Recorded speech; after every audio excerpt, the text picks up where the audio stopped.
Hello, my name is Felipe Fuentes, and this is my teaching presentation.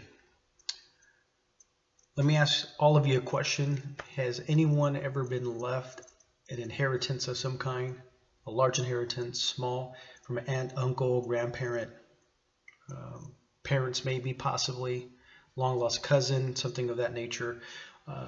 Maybe you were left with debt upon their demise, and now you have this inheritance that's not really an inheritance, but a debt. And if you take it a step forward, what about a legacy of some kind? Were you left a legacy, left from your parents or your grandparents or from your ancestors of some kind, of a legacy, that a reputation that you now carry with you, that your family is known for, whether it's good, bad, or indifferent, but nonetheless a legacy of a type. And that's kind of what I want to talk about tonight, is what kind of legacy will you leave behind? What will your family and others you love and care about inherit from you? What kind of inheritance with you? Not necessarily monetary or property or anything of that nature, but what legacy will you leave for them? And if we take it a step forward, and we take that same question and we apply it to the church body, what legacy will we leave our children as the church? Once again, what legacy will we leave our children as the church? Let me propose to you why I'm asking that question. The Barna Group did a survey, and this is the stat they put out.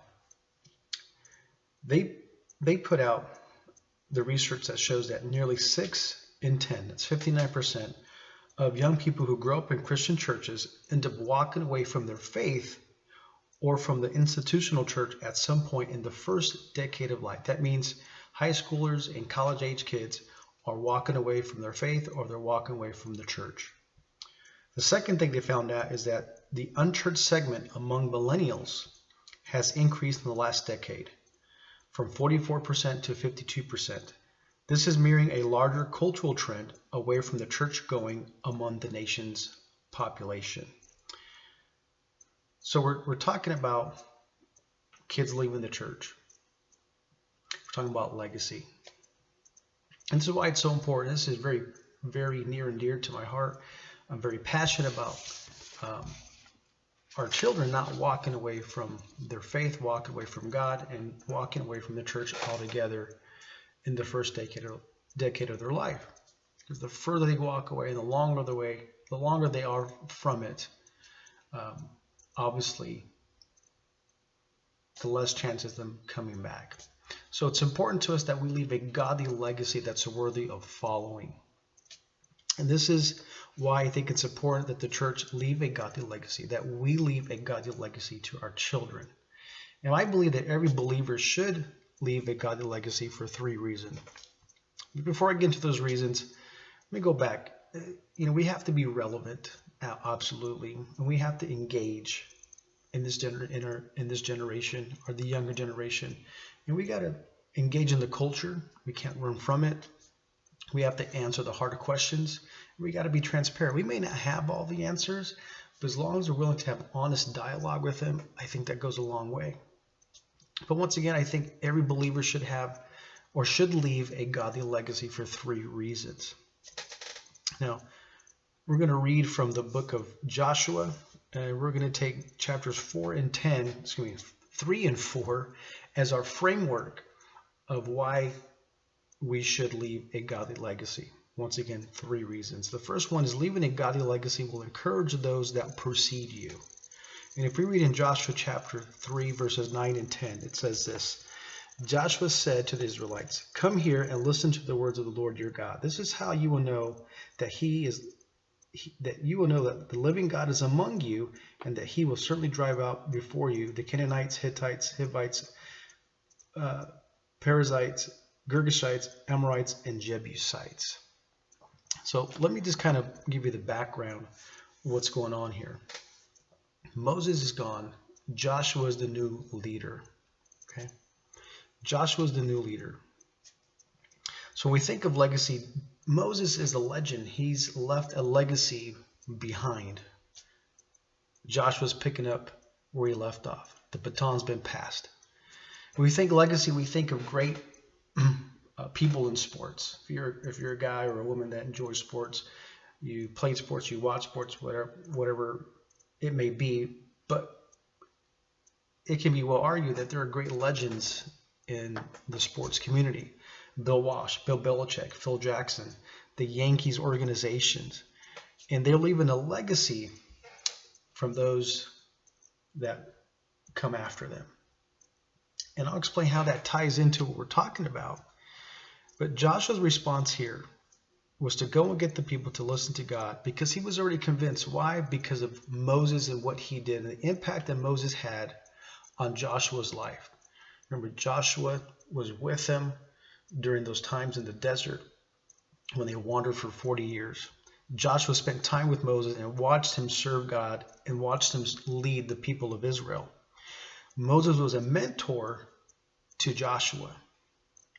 Moses is a legend, but yet his legendary status, his leadership did not take the people to the promised land. He took them as far as he could. And here's Joshua in the ranks as a rookie watching Moses, but yet Moses never got to the championship. He got very close, but he never got the victory, never enjoyed the victory. And God took that away from him. Now, we're not going to get into that tonight, but God prohibited him from entering the promised land. And now it's Joshua's job to essentially take him into the victory, into the championship. And how is this happens? That Joshua's encouraged, and leaving a godly legacy will encourage those that precede you. Once again, it inspires them because they're watching you, and they're watching you in action, just like Joshua watched Moses in action and how he led. And it starts now. It doesn't start tomorrow. It doesn't start next year. It starts now. The young people are watching you in action and all that you do and say today. The second reason why we should leave a godly legacy is because it will remind future generations of who God is. If you read in Joshua chapter 4, verses 21 through 24, it says this. He said to the Israelites, in the future, when your descendants ask their fathers, what do these stones mean? Tell them, Israel crossed the Jordan on dry ground, for the Lord your God dried up the Jordan before you until you had crossed over. The Lord your God did the Jordan just what he had done in the Red Sea with Moses.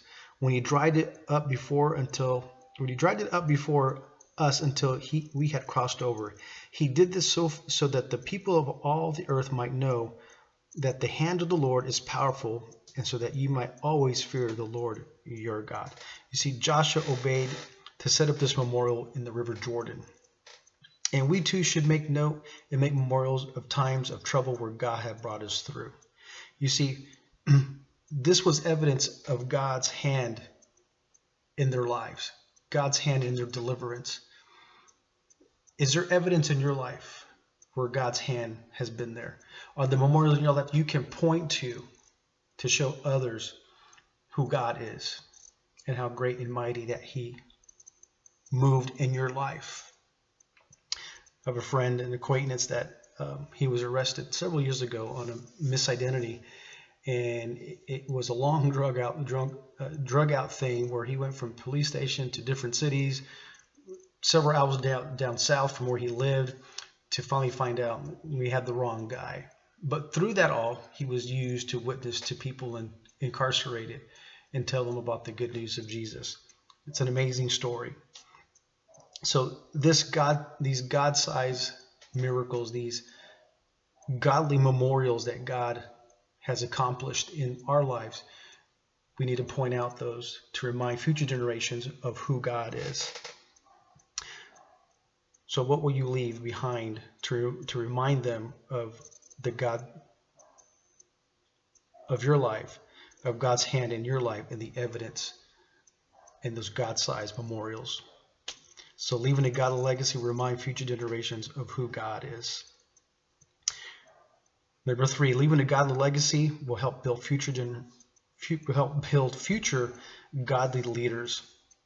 How do we know that? In Joshua chapter 3, verse 7, it says this, and the Lord said to Joshua, today I will begin to exalt you in the eyes of all Israel, so that they may know that I am with you as I was with Moses. And again in chapter 4, verse 14, it says this, the day the Lord exalted Joshua in the sight of all Israel, and they revered him all the days of his life, just as they had revered Moses.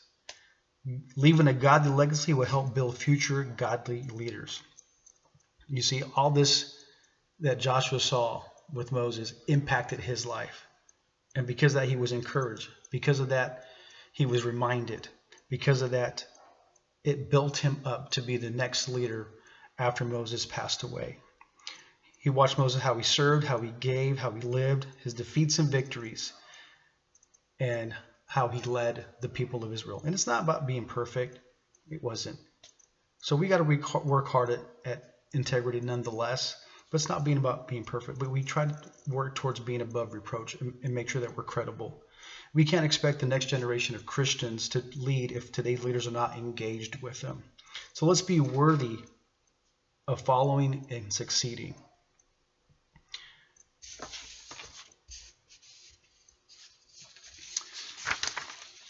Every believer should leave a godly legacy for the reasons I just stated. One, because it encourages those that precede you.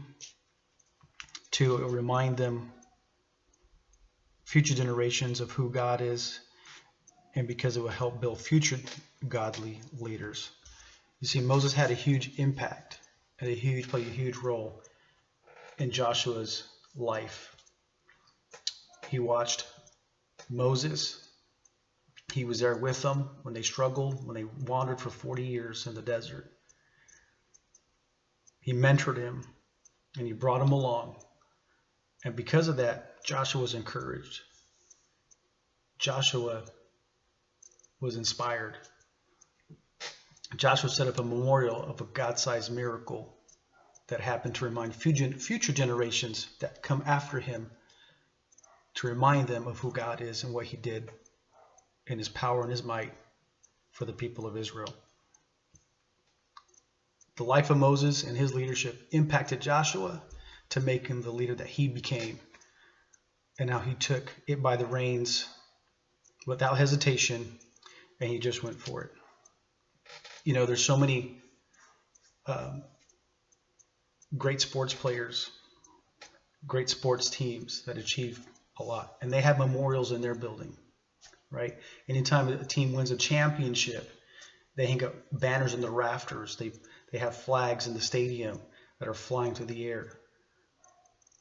So every time someone comes into the stadium, when the fans come in, they're reminded of the victories that that team, that franchise has achieved, whether it be a division championship, a world championship, an NBA finals. But their banners and their flags are hanging in the rafters, hanging at the very top of the stadium. Why? Because the future generations are going to come to see the past and the greatness that was achieved in that franchise, in their history, the battles they fought on the field, year in and year out, to achieve a victory, to achieve a championship. Our lives should be filled with banners to encourage future generations, to inspire them, to remind them, and to help them to keep their eye on the prize so they also can follow suit, develop godly leaders, develop godly leadership, and also become godly leaders in the future. Lord, thank you for this time. I thank you for your word. I thank you for all that you've done, for this opportunity of this blesses someone, Lord God. I thank you for how you spoke to me about leaving a godly legacy. And Lord God, I pray that anybody that hears this will also be inspired to leave a godly legacy for future generations to come, so they do not walk away from you, Lord. In your Son's name we pray. Amen.